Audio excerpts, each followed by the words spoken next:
pensamientos. ¿Vio hoy el Mundial de Rusia? Vi poco porque estaba trabajando. Hay que agradecérselo a Reagan. Sí. ¿No? Ahora, yo lo que pienso cuando estoy viendo las transmisiones y todo lo demás, digo, los pocos comunistas que quedan acá, por lo menos, ¿no? Sí. ¿No ven la diferencia de lo que era la Unión Soviética de lo que es ahora? Porque el otro día uno de los corresponsales que explicó de manera muy coloquial, acá a la vuelta, en la Plaza Roja, donde antes se repartían el racionamiento, Sí. O Sí. sea, las el alimento de racionamiento. Ahora hay un shopping muy importante, sí, y bueno, la gente vive, se le nota muchísimo, era todo gris, era todo militarizado, y ahora sin embargo se les nota un país normal. Hay que agradecerle a Reagan, que agarró a Gorbachov y le dijo: tire abajo ese muro. Y además a Gorbachov, que se equivocó, porque si Gorbachov hubiera empezado por las reformas económicas, de repente teníamos la Unión Soviética. ¿Ha visto la degradación de la educación y de los valores en nuestro país? Trabajé de cerca, ¿no? De cerca. Trabajé 42 años en la ANEP porque empecé a trabajar mientras estudiaba, nos daban suplencias a los que hacíamos el IPA. Sí. Empecé a los 19 años. Viví todas las administraciones. Nunca vi un desquicio institucional tan grave como el que estoy viendo en los últimos años. Es más, yo cuando me fui en el 2005 a ocupar un cargo de confianza, a pesar de que ya estaba desilusionada del frente, pero nunca los había visto en el poder, y quería ver si podía ayudar por la educación. Bien. Cuando volví al liceo en el 2010, y eso que estaba trabajando en la ANEP, me di cuenta de todo lo que habíamos caído, mucho más. ¿En qué? En todo. Clima institucional. No se puede trabajar en los centros educativos. Ayer recibimos en la Comisión de Educación una delegación de directores que están desesperados. Yo entro en los liceos y a las escuelas técnicas. A veces creo que entro a algún manicomio, en el buen sentido de la palabra. No quiero ofender a ninguna persona enferma. Bien, pero ¿en qué? ¿En qué? En el clima bueno, lo primero que uno... Claro, usted habla desde el punto de vista institucional porque es lo que le toca y lo que ha vivido. Mi especialidad es la gestión. Claro. Yo estoy especializada, tengo una especialización con la Universidad de Distancia de Madrid en gestión. Pero se ve eso en los alumnos. Absolutamente, se ven los alumnos. ¿Hay droga en los liceos? Mucha. Y no estamos hablando de faso, de un porro. No, yo he tenido chicos, recuerdo una chica de 15 años antes del 2005, porque yo ahí el puente es el 2005 al 2010, el paréntesis en realidad, que consumía LSD, que para mí ya era una droga que estaba como fuera de onda. No, hay cocaína, bueno, ahora con la naturalización de la marihuana, porque en la medida en que la legalizamos de alguna manera, los chicos consumen más marihuana que nicotina, porque se llena la boca que ahora consumen menos cigarrillos de nicotina, pero se disparó el consumo de marihuana. Y eso en los liceos, en las escuelas. Y es difícil controlarlo, sí, claro, cada vez en general, si uno tiene una mano bastante firme y un buen equipo de adscriptos y de profesores que trabajan en equipo, que cada vez es menos posible, se pueden detectar. Pero las manos firmes no existen hoy, o son muy difíciles de enfrentar, ¿no? De sostener. Sí, porque las autoridades quieren que todo sea precioso, que todo esté lindo, que los chicos pasen aunque no sepan, no se pueden denunciar las situaciones complejas. Pero de acuerdo a lo que usted dice, creo o intuyo que el gobierno lo que quiere es cuanto más ignorantes mejor. Bueno, yo la verdad que al principio me hacían esa pregunta y yo decía, yo no juzgo intenciones porque soy profesional, pero la verdad que tengo ganas de empezar a juzgar intenciones porque mal, así de casualidad, tan mal no les pueden salir las cosas. Hay un abstencionismo, hay una actitud de dejar pasar y dejar hacer para que las cosas se caigan. ¿Estamos hablando solo de la educación? No, en la seguridad pasa lo mismo. Como directora del BAUSA, ¿temió alguna vez por su vida?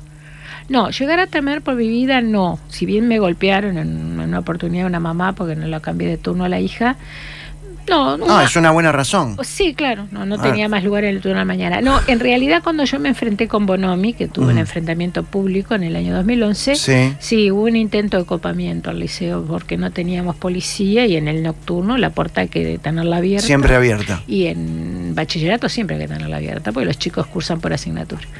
Hubo un intento de copamiento y ahí dije, bueno, hasta acá llegamos. Y bueno, ahí tuve el enfrentamiento que tuve con Bonomi. Usted viene de una familia comunista, su abuelo... Exacto. Eso me condicionó, vinieron en el año 25. ¿Su papá? Sí, escapándose de Mussolini. ¿De dónde? De Italia. De la Toscana de Pontremoli. Y los 4 abuelos, además. O sea que... Claro, se escapaban del fascismo de Mussolini. Y venían para acá. Ajá. Y bueno, y entendieron que una forma de reivindicar lo que habían pasado era votar a la 63, que era la lista del Partido Comunista. Nunca fueron militantes de primera línea, fueron votantes, pero siempre fueron muy respetuosos de la República. Mis abuelos, los dos, siempre influyeron muchísimo en mi educación, pues más vivieron hasta los 90 años los 4, y mi padre también, y lo mismo mi madre. Mis padres ya fueron al Bausa. O sea, esto es importante, la vamos a tener que bancar hasta los 90 años. Me parece que sí. Sí. El otro día me encontré con un señor que me dijo que además estaba rezando todos los días para que no me pasara nada en la salud y pudiera seguir. Si toda mi familia es longeva, sí. Lo digo para los que no me quieren, me van a tener que aguantar. ¿Guarda el carné rojo? Por supuesto, tengo el carné de afiliación a la Juventud Comunista. Ese es el famoso carné rojo para la gente que no sabe. Exactamente, lo tengo guardado. ¿Y se afilió a la Juventud del Partido Comunista antes del golpe de Estado? 2 meses antes del golpe de Estado. En el 73. Sí, 2 meses antes del golpe de Estado. Siempre estuve cerca, no me había llegado a afiliar, y vuelvo a repetir, estuve cerca porque nosotros ya teníamos que pelear mucho con el movimiento estudiantil contra los sectores radicales que también tenían representantes en el sector estudiantil que eran partidarios de los Tupamar. Y yo nunca quise la guerrilla. ¿Qué recuerda de la militancia en su época de juventud comunista? Fue bastante... ¿Era de pintar, no, yo nunca... de grafitear, era de piedras, enfrentarse a la policía? No, a ver, nunca fui violenta, nunca tiré una piedra y nunca grafité nada. Esos principios siempre los tuve claros. Si íbamos a las manifestaciones, mucho, participábamos en las actividades en el liceo, eso sí, y corríamos de los caballos de la metropolitana. Astori la defendió muchas veces. No, Astori no respalda a nadie. ¿Cómo? No, Astori no respalda a nadie. ¿Qué es una cuestión de ego? ¿Es una cuestión? No sé, pero así le fue así le fue. Yo lo respeto mucho a pesar de eso, sí. Porque creo que si bien nos acordamos de su familia cada vez que pagamos impuestos y de él también, es cierto que su equipo económico, en definitiva, evitó en gran parte que fuéramos Venezuela. De cualquier manera, en el gobierno de Mujica, yo se lo pregunté públicamente a Astori, se llevaron puesto el Estado y no se dio cuenta, y usted era vicepresidente de la República, lo digo en la radio de usted, yo lo tuteo a Danilo. No, él no tiene la costumbre de respaldar. Yo cuando me fui del Codicen, él era vicepresidente, yo fui ratificada por el gobierno de Mujica, aguanté 3 meses después porque no soporté. Usted nunca estuvo de acuerdo con Mujica, no. Porque hablaba de una incompetencia como presidente, ¿no? Totalmente, pero además... Por eso siempre se acercó a Astori. Por supuesto. Yo nunca estuve de acuerdo con que los tupamaros entraran al frente. Esa fue la razón por la que me fui en el 93, fines del 92 de la Cámara. A Fernández Huidobro lo pusieron al frente del ejército porque él quiso, porque él era más militar que los militares. Y bueno... Él se sentía muy cómodo, él protegió muchísimo al ejército y sobre todo lo que protegió es que no salieran a la luz los documentos que los incriminaban.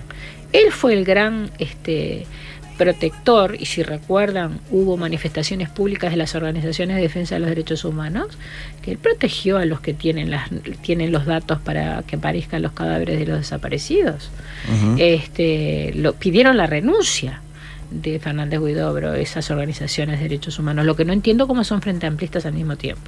Y tuvieron la oportunidad el Frente Amplio de hacerlo caer cuando el Partido Nacional le hizo una interpelación por el hurto de municiones en un cuartel, creo que el de Durazno, no me acuerdo, porque fue en el 2015, y el Frente Amplio no dio los votos para la censura para que cayera el ministro. O sea, defendieron al que defendió la impunidad. Si ustedes escuchan a Zabalza, por ejemplo, Zabalza lo dice.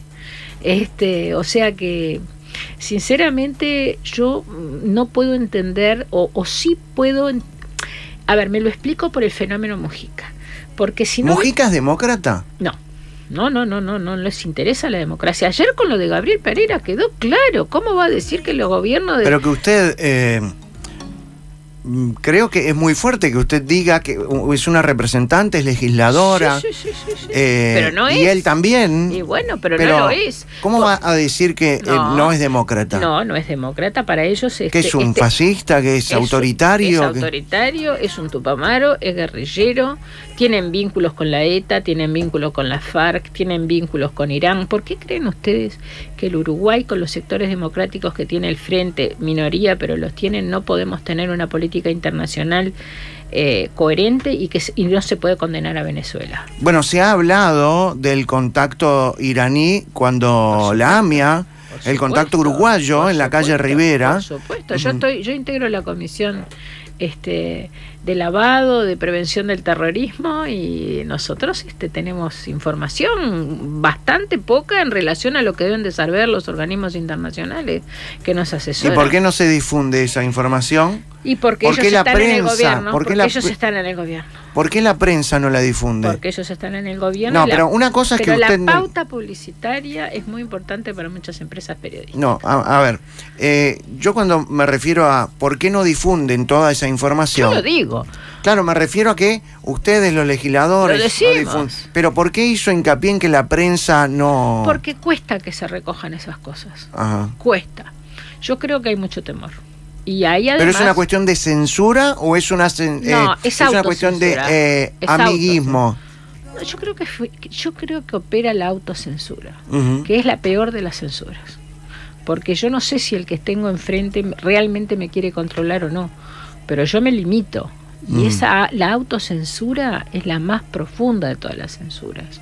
Es más, nosotros estamos mencionados en el expediente de la AMIA varias veces. Antonini Wilson depositó en las cuentas, tenemos el número de cuenta y todo de aire fresco, una partida de dinero muy importante.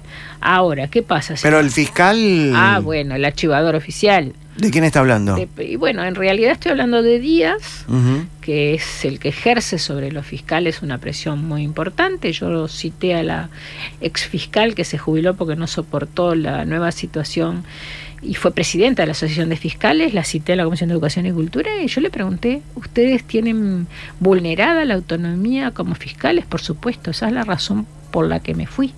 No solamente por el exceso de trabajo y el caos que generó el nuevo Código de Proceso Penal, sino por las directivas que emanan del fiscal Díaz y que eso nos limita la autonomía. Pero yo eso no sé habla... si le dieron la orden, volvemos a la autocensura, porque además yo acabo de tener una reunión con... Es simpatizante de la izquierda, Díaz. Por supuesto, si uno lee los Twitter de Díaz, los tweets, perdón, de Díaz, él claramente... El fiscal de corte estamos hablando. El fiscal de corte, con el que he trabajado durante mucho tiempo en la ley de lavado, porque él integra el comité operativo. Yo se lo he dicho y nos seguimos viendo y lo voy a seguir sosteniendo hasta que me demuestre lo contrario.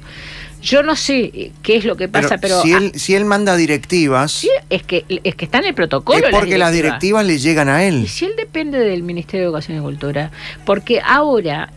Pero estamos hablando de la República Perdida, que los fiscales mandan directivas... Sí, es que existen las directivas. Está bien, esto ya no es una república como tal. Bueno, yo cuando cuando renuncié en el Codicen, en julio del 2010, renuncié con 4 páginas que fueron publicadas, además porque fue un expediente. Y yo ya dije en aquel momento que había indicadores de un régimen totalitario.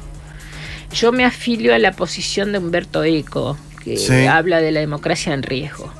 O sea, cuando hay mayorías absolutas que no respetan a las minorías, la democracia está en riesgo. ¿En Uruguay la democracia está en riesgo? Está en riesgo, si no reaccionamos rápidamente está en riesgo. El artículo 15 de la rendición de cuentas del año pasado, que fue una vergüenza, y se aprobó, significa, por ejemplo, una manifestación clara del régimen totalitario. Los constitucionalistas a los que yo recurrí para hacer mi intervención, como Martín Rizzo, como Correa Freitas, decían que el artículo 15 era propio de Luis XIV. El Estado soy yo. Un golpe al Estado de Derecho. El absolutismo. Exacto. Entonces pero hay indicadores. Entonces no nos estamos convirtiendo en Guatemala o El Salvador, como dijo la Yera. ¿Nos estamos convirtiendo en Venezuela, o en Cuba? En Venezuela o en Cuba, ese es el objetivo. Ese es el objetivo si no reaccionamos. Pero a si tiempo. usted dice esas cosas, ¿no las está diciendo porque pertenece hoy a determinado sector político? Al revés. Yo estoy hoy en el sector político que estoy porque primero fui descubriendo las cosas que antes pensaba que eran ciertas y ahora me doy cuenta que no lo es. Hablando de lobos solitarios, ¿Sendik es un lobo solitario? Sendik, pobre, ya no sé cómo definirlo. Porque, a ver, ¿cómo lo ha definido? Yo lo conocía mucho porque era padre de 2 alumnos míos. Ajá. Una niña y un varón, que bueno, que por razones obviamente que son confidenciales, tuve mucho contacto con él y con su ex esposa durante mucho tiempo, los 2 años Bien. que pude estar en el liceo. Y yo pensé que él era así como cerrado, por decirlo de alguna manera, o que se le dificultaba razonar algunas cosas porque supongo... Eso está confirmado, ¿no? Sí, absolutamente. Sí. Yo en el momento, en el 2010 y 2011 y 2012, decía, este hombre debe decir, no puedo haber tenido tan mala suerte que Graciela Bianchi se va, se enfrenta con el Codicen, con Mujica, con todos nosotros y me toca de directora de mis hijos. Pero no, es así, no entiende muchas cosas. Es absolutamente... ¿Es lento? Y para mi gusto sí. Uh-huh. Y lo digo con todo respeto. No, yo se lo pregunto con todo respeto. Es un tipo es una persona lenta. Ajá. Yo creo que la eminencia gris no fue él, más allá de que se benefició. Sí. Y bueno, y seguramente su infancia, su adolescencia, el haber llegado a Cuba y haberlo convertido prácticamente en un héroe, porque era el hijo del bebé Sendik, a pesar de que los últimos 4 años de vida del bebé Sendik no se hablaron con el hijo cuando lo salió de preso acá, lo marearon. Y bueno, y acá pienso que era el Delfín de Mujica, ¿no? Uh-huh. Y demostró tener una porfía. ¿Delfín es sinónimo de títere? Y probablemente sí. Uh-huh. Sí. El tema es que él tiene una relación muy entrañable con Mujica, a pesar de que todo ¿Él con Mujica o Mujica con él?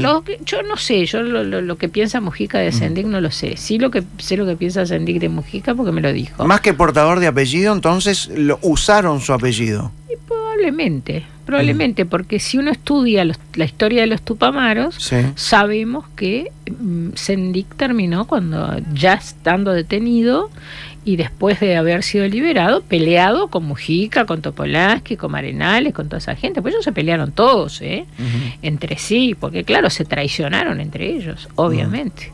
Sendik entonces es lento. Sí, es muy lento. Y nos quedamos cortos un poco con... Nos quedamos un poco cortos. Yo estoy muy enojada con Raúl Sendik porque... Bueno, entonces no hable, porque si está enojada, no está bueno hablar cuando uno está enojada. Porque yo creo que darse cuenta que cometió el error del título, hubiera sido muy fácil reconocerlo. La pelotudez más grande de la historia de la humanidad. No la puedo entender. Ajá. No la puedo entender. Bueno, quizás lo entendamos porque es lento.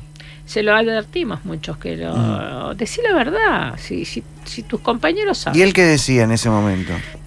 Yo hablé una sola vez con él por este tema y quedó como callado, como hacía cuando yo hablaba como padre de mis alumnos. ¿Usted tuvo unas citas ciegas con Luis Lacalle Pou? Exactamente, a pesar de que puede ser casi mi hijo, pero sí. Ajá, pero bueno, ¿le gustan los menores? No. Tengo marido desde hace 41 años, no. Muy bien. Pero tuvo unas citas ciegas. ¿Usted sabía que iba a ir con él? ¿No? No. ¿Y él sabía que iba a ir con usted? Sí, claro. Él sí. Él es el dueño del equipo. No, sencillamente en el 2013 me invitaron a la Patria Gaucha y me gusta ir a mí a la Patria Gaucha. Me invitó la Junta de Tacuarembó porque yo había ido a hablar sobre educación. Y me dijeron, bueno, después que terminó el acto, el domingo al mediodía vamos a ir a comer un asado a la chacra de Chiesa. Entramos a la barbacoa de la chacra y estaba Luis Lacalle Pou, estaba Álvaro Delgado, estaba Chiesa, y bueno, yo dije, ¿y esto qué es? ¿Una cita ciega? Fue lo primero que dije. Porque a mí me habían hablado de muchos partidos para llevarme, incluso el Frente Amplio, un sector del Frente Amplio que es antivasquista. Pero ¿hay frentistas que son antivasquistas? Sí, ¿cómo no? Sí, claro. Está el extremo de Constanza Moreira, que ya ella se cayó de toda la racionalidad posible. Sí. Sí, yo tenía confianza en ella, pero ahora ya perdió todas las chapas. Pero tiene una casa grande. Sí, bien grande, se está perdiendo la casa. Cuando dice que ya perdió todas las chapas, ¿está queriendo decir que está chapita? Está medio chapita. Yo lo lamento mucho, pero lo digo con todo cariño también, porque hay declaraciones que yo no puedo creer, que una egresada universitaria en politología y una analista política como era ella, que yo estuve muy de acuerdo con su libro La Restauración. Es cierto, la izquierda cometió el error de restaurar y poner después de la dictadura a todos los viejos que habían salido de la dictadura, que habían estado presos, que habían estado torturados, que venían del exilio, y los jóvenes afuera para darle lugar. Yo no estaba de acuerdo con ella, pero siguen ahora haciendo eso también, ¿no? Sí, claro, por supuesto. Y bueno, resumen, sí, dentro del frente también, sí. Yo dije que no quería saber más nada de la política, que me iba a dedicar, y la llegué a formar una comisión independiente con muchas personas vinculadas a la educación, que ahora están en EduBuy, incluso muchos de ellos, para trabajar técnicamente en educación. Pero lo conocí a Luis y me movió el piso. Lo primero que le dije... Lo conocí a Luis y me movió el piso. Totalmente. Lo mismo dijo de su marido hace 40 y pico de años. Ya ni me acuerdo, ¿viste? Yo tenía 12 y él 13, pero también... ¿En la adolescencia? En el liceo. En el año 66 nos conocí. En el liceo 18. No, de verdad me movió el piso. Y yo la primera reacción fue decirle no. Yo, al Partido Nacional y al sector tuyo, no. Y Pituquito, ¿no? No es por eso, pero yo tenía una imagen del gobierno de la calle Herrera equivocada, también me revisé en eso porque hay que estudiar. Tengo un enorme respeto por la calle Herrera, he revisado además gran parte de su obra, que es de la obra de su gobierno, que es en definitiva la que está usando el Frente. Yo como Frente Amplista, todos le hicimos la guerra a los Frente Amplistas, ley de puertos, ley de zona franca, pasteras, los protocolos con Finlandia. Todos se lo boicoteamos y resulta que ahora le dio resultado al Frente Amplio. Entonces quiere decir que tenía razón. Y además tuvo cosas importantes, la formación de los CAIF, el tema del LATU, todo lo que es la tecnología, el desarrollo incipiente en aquel momento, el vínculo con China, que él fue muy partidario desde el principio, en relaciones comerciales, ¿no? Uh-huh. Bueno, en definitiva y en resumen, él ahí me contó que iba a formar el grupo Todos. Si yo ato cabos, y no soy el primero, ¿usted cree que los cajeros automáticos y esos grandes robos, de qué se ríe? Me río porque ¿Ya sabe lo que le voy a preguntar? Sí, claro, porque muchos lo pensamos. ¿Usted cree que tiene que ver con financiamientos de partidos políticos? No ¿O de grupos? No de partidos. ¿De grupos? De grupos armados. Yo no creo que sea de los tupamaros, porque los tupamaros, entre los asaltos de la tupabanda, que eso ya está aprobado. Sí. Y todo el dinero que han captado con los negocios y empresas que tienen ellos y todo lo más lo que le sacan a los legisladores y no les pagan ellos el sueldo, es decir, se quedan con una parte, prácticamente con todo y con todas las partidas y todo lo demás. Es impresionante la cantidad de dinero que tienen los tupamaros, que eso, y además lo que reciben de Irán. Antes lo recibían de Venezuela. Uh-huh. Ahora ¿No es peligroso recibir dinero de Irán? Y por supuesto que sí, claro. Bueno, de Venezuela, bueno, sí, pero de claro. Irán me asusta, ¿no? A mí también. A mí también, yo no lo digo tranquila y liviana de equipaje, ¿eh? Pero usted es legisladora, si yo le pregunto si la bomba de la AMIA, por poner un ejemplo... Sí. La muerte de Nisman. La muerte de Nisman. ¿Hay una conexión uruguaya en las dos cosas? Sí, claro. Incluso cuando ganó Macri, los dirigentes más notorios de Hezbollah, que vivían en Buenos Aires en especial, están viviendo acá. ¿Los dirigentes? De Hezbollah. ¿De Hezbollah? Del grupo armado iraní terrorista. Una de las advertencias que nos ha hecho la Embajada de Estados Unidos seriamente de colaboración de Estado a Estado, sí, es que tengamos cuidado en el Cono Sur, porque nosotros... ¿Y por qué eligen Uruguay para vivir? Bueno, eso no lo tengo la respuesta. No tengo la respuesta. ¿Cree que tienen contactos a nivel de gobierno? Contactos y saben que están protegidos. ¿A nivel de gobierno? Sin duda, y están protegidos. Todos este estallido cajero. Pero a mí no me... ¿No te quedas tranquilo? No, yo tampoco, pero la gente tiene que saber la verdad. Uh-huh. La gente tiene que saber la verdad. Uno de los grupos terroristas más el que financia Irán. Ajá, Hezbollah. es el que financia Irán. Varios viven acá en Uruguay Sí. y tienen contactos en el gobierno. Sí, claro, por supuesto que sí. Pero además, lo dicen, hay declaraciones de Mujica en favor de la FARC. Bueno, las FARC no son Hezbollah. No son sé, movimientos armados, son pero... movimientos armados de... Pero cree que tiene que ver todo con... No sabemos. Ajá. No sabemos. Y si... Bueno, Venezuela tiene mucho contacto con Irán. Por supuesto. Está sobreviviendo gracias a eso. Está sobreviviendo gracias a eso. Está sobreviviendo gracias a los aportes que recibe de Irán. Ahora, uno lo habla naturalmente, porque naturalmente uno lo estudia. Porque si no tuviéramos el valor de estudiarlo y de decirlo, estas cosas, desgraciadamente, y no es una metáfora, cuando estallan, uno se da cuenta. Tratándose de Hezbollah, justamente. Exactamente. Estallan. Exactamente. Y bueno, la caída del kirchnerismo fue un golpe muy grande para todos estos movimientos. Entonces, bueno, no sé, sinceramente nunca recibimos ningún dato con respecto a las FARC. No se olvide nada más que hay las FARC están pidiendo perdón, que es otra de las cosas que le pedimos a los tupamaros, que nos pidan perdón. Te pidió perdón la ETA. ¿Pero por qué tiene que pedir perdón? Y por lo que hicieron. Te está pidiendo perdón la ETA y la FARC, pero vieron que ya las FARC tienen un grupo que se cindió, que no aceptó la paz. Bueno, esas son cosas con las que la gente cada vez que va a votar tiene que pensar. Ya no estamos... discúlpeme, yo creo que no tiene que la gente en pensar... las citas ciegas, ¿verdad? Claro, no, pero la gente no tiene que pensar cuando va a votar. La gente tiene que pensar todos los días. Siempre. No, esa es la gran diferencia. A mí la política no me interesa la vida. Totalmente. Entonces yo eso tengo pienso... un nieto, quiero vivir en un Uruguay que yo viví y que lo perdimos. Yo no tengo los ojos en la nuca, no quiero vivir del pasado, pero hay valores que son atemporales. Que no los tenemos. No. La adopción por parte de parejas homosexuales, yo sé que esto me va a traer aparejado un montón de problemas. La verdad no trae problemas. Bueno, y sobre todo que me peguen en las redes. Yo creo que hay que empezarlo un poco más. Por discriminar, no. Pero lo que pasa es que yo estoy con menores. No estoy limitando la libertad. Estamos hablando de amor, estamos hablando de una pareja perfecto, pero vamos a ser sinceros. Sí. Vamos a ser sinceros. Todos avanzamos mucho. Yo la verdad tengo que reconocer que no tuve que avanzar demasiado porque mi casa era atea, así que yo no tuve nunca problemas en ese sentido. Y yo siempre fui atea. Ahora, ¿cuál es el tema? El tema es que vivimos en una sociedad determinada. La sociedad está preparada para que los chicos se enfrenten a esa situación. Miren, yo el otro día vi... Bueno, hasta no vivirlo no lo sabemos. Estamos de acuerdo, pero yo creo que habría que sensibilizar un poco más a la sociedad.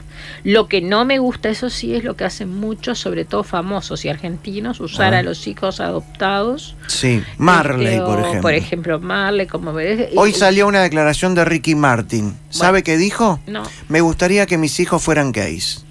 Y bueno, que se haga responsable. Está bien, yo no tendría... A mí lo que me parece que está mal es que se plantee como un problema.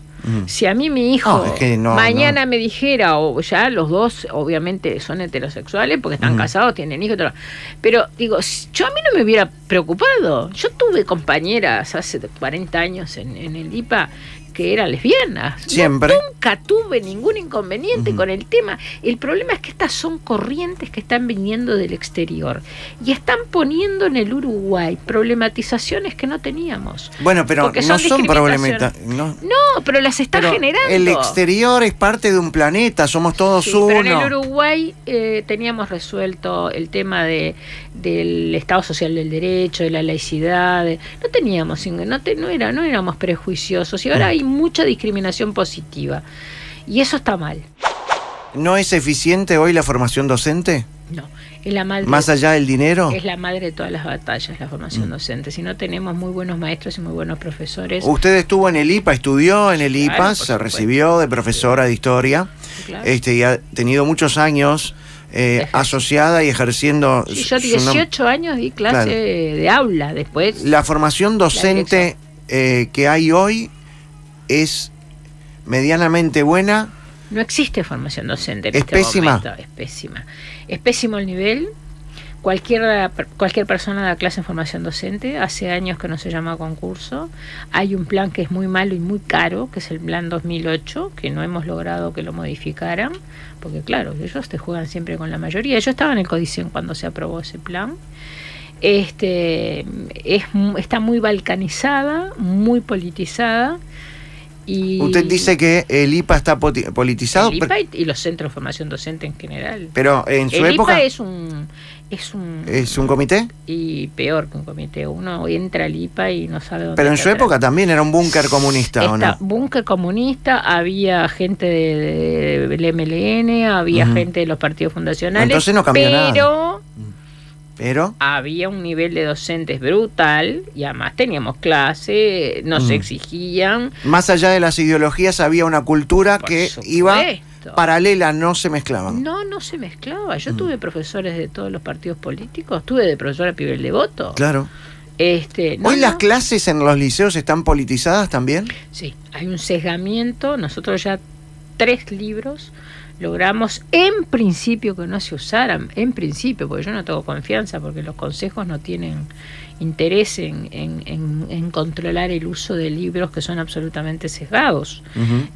Hay libros de historia que se están utilizando, espero que no se estén utilizando, pero hay uno que lo tratamos de, el de los pitufos famosos aquellos. Qué lindo ese. Se lo frenamos, espero. Después otro sobre historia económica y social para economía, que estaba totalmente sesgado. Y bueno, y hay clases de historia, profesores de historia, y se ha escrito también, y lo han dicho muchos dirigentes. Bueno, Mujica. Hay quienes llevan el comienzo de la dictadura al año 66, cuando se murió Gestido. Yo creo que si Gabriel Pereira, en lugar de ir al corte ayer, hubiera seguido hablando, hubiera dicho Mujica, que ellos piensan que cuando se murió Gestido, ahí empezó la dictadura. Porque yo lo he escuchado de colegas diputados del MPP. Voy a decir una sola palabra más. Escribana, abogada, profesora, ¿cómo le gusta que le diga? ¿O senadora, diputada? Graciela Bianchi. Le tiro palabras, nombres, usted me dice lo primero que se le ocurre. ¿Empezamos? ¿Cómo no? La calle Pou. El líder. Larrañaga. Interesante. Mujica. Descartable. Tabaré Vázquez. Nefasto. Danilo Astori.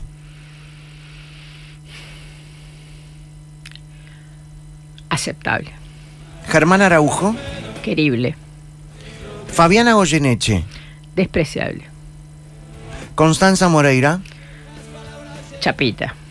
Verónica Alonso. Atendible. ¿Atendible? Atendible. ¿Está atendible?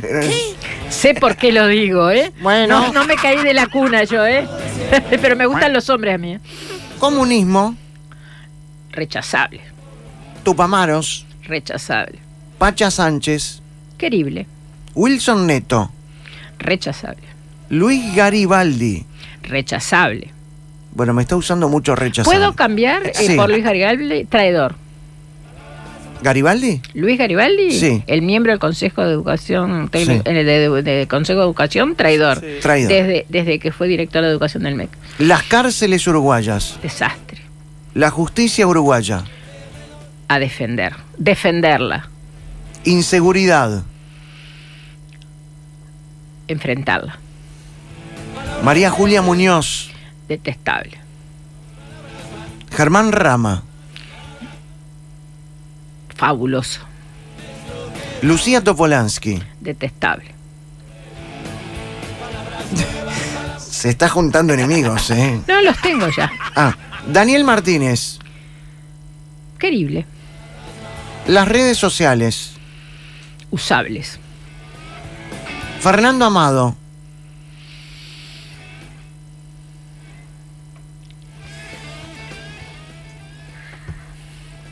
Orejano. Edgardo Novik. Atendible. El Mides. Corrupción. Un solo Uruguay. Importantísimo. Marihuana en las farmacias. Muy mal. Mal.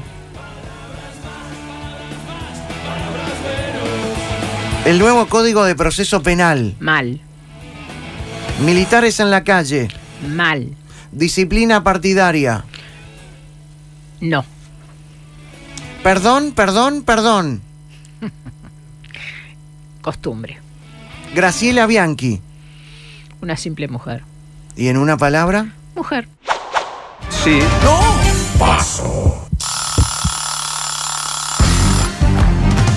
Graciela Bianchi, bienvenida al Sí No Paso. Bárbaro. Tiene que responder solo sí, no y paso. Me quedó claro. Pero paso solo en 2 oportunidades. Ah, sonamos, ahí está. Pero Bien. dale. ¿Vio cómo no? ¿Está lista? Sí, claro. Es hija y nieta de militantes comunistas. Militó en el Partido Comunista y fue secretaria de Germán Araujo. Hoy en día, ¿cree que el comunismo es una gran mentira? Sí. Los comunistas defienden hasta el día de hoy que lo de Cuba es una democracia. ¿Cree que en Cuba hay una democracia? No. ¿Y en Venezuela? No. El enfrentamiento con Pablo Álvarez, director del MEC, de Educación y Cultura, por el video filmado por alumnos del Loausá, ¿fue el puntapié inicial para su carrera política? No. Si la calle Pou ganara las próximas elecciones, ¿sentiría que está capacitada para ser la ministra de Educación y Cultura? Sí. Si tuviera el poder de suprimir a los sindicatos como consejeros, ¿eliminaría la representación docente en los ámbitos del gobierno de la educación? Sí.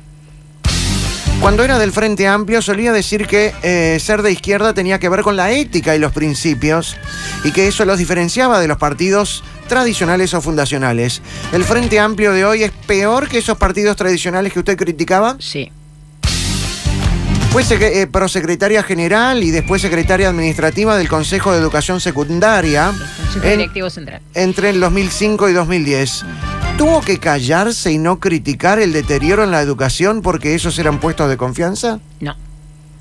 En las internas del 2009 votó Astori. Sí. Los políticos de la oposición han sido bastante moderados a la hora de acusar de corrupción a los gobiernos del Frente Amplio. ¿Cree que los gobiernos del Frente Amplio han sido corruptos? Sí. Al fiscal Subía le ofrecieron acercarse a varios de los partidos de la oposición y se fue con Novik porque es el que le ofreció un lugar en el que seguro sale legislador. ¿Usted se fue con la 404 porque seguro era electa legisladora? No. Dentro del Frente Amplio siempre se dijo que Tabaré Vázquez tenía autoridad. Algunos hasta decían que era autoritario. ¿Siente que hoy en su segundo mandato ha perdido toda esa fuerza? Sí. Llegó a afirmar que en secundaria tendrían que haber repetido arriba del 70% de los alumnos por cómo venían preparados de primaria. ¿A las maestras las obligan a pasar a los alumnos de grado aunque deberían repetir? Sí. ¿Cree que Sendik usó en beneficio la plata de ANCAP para posicionarse dentro del frente y llegar a la vicepresidencia? Sí. La interna del Frente Amplio ya boicoteó a Daniel Martínez una vez. ¿Cree que a pesar de no tener el visto bueno del MPP, Martínez podría ser el candidato para las próximas elecciones? Sí.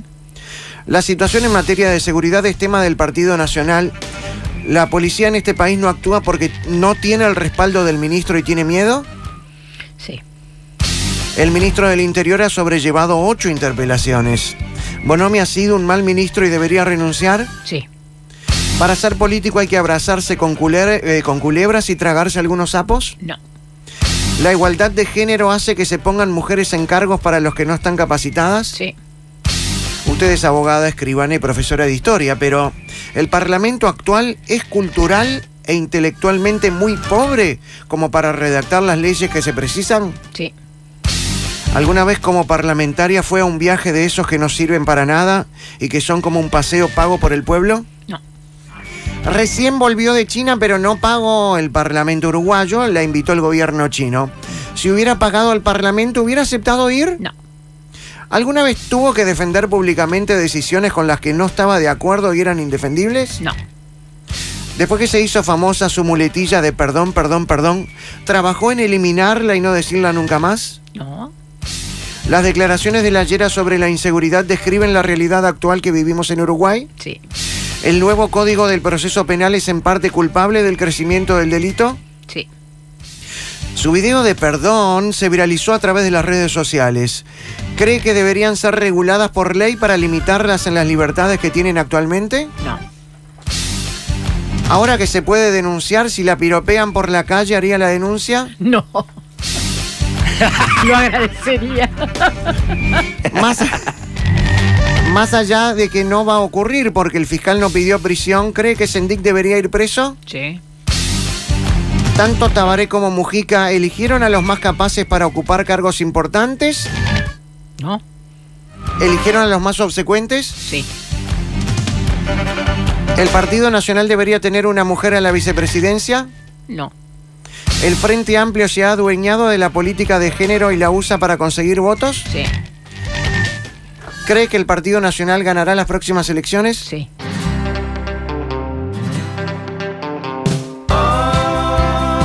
Es malos pensamientos.